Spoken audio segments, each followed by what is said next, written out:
বাংলাদেশে আগামী জাতীয় সংসদ নির্বাচনে বড় পরিবর্তন আনছে নির্বাচন কমিশন। নির্বাচনী প্রচারে এবার থেকে ব্যবহার করা যাবে না পোস্টার।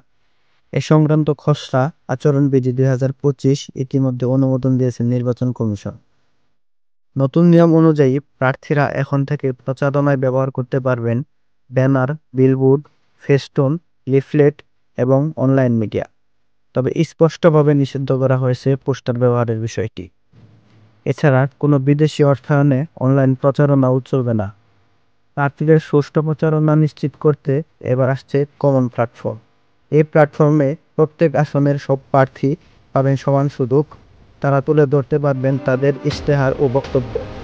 নতুন আচরণবিধিতে আরও উল্লেখ রয়েছে, শিক্ষা প্রতিষ্ঠানের পরিচালনা পর্ষদের সভাপতি বা সদস্য হলে মনোনয়নপত্র দাখিলের আগেই সে পদ থেকে ইস্তফা দিতে হবে। এছাড়াও গণপ্রতিনিধিত্ব আদেশ বা আরপিওর ৯১ গ ধারায় নতুন একটি উপধারা যুক্ত করা হয়েছে। সেখানে বলা হয়েছে, আচরণবিধি লঙ্ঘন করলে প্রার্থীর জামানত বাজেয়াপ্ত হতে পারে। নির্বাচন কমিশনের এই উদ্যোগকে স্বচ্ছ ও আধুনিক নির্বাচনী ব্যবস্থার দিকেই এক বড় পদক্ষেপ হিসেবে দেখছেন বিশ্লেষকরা।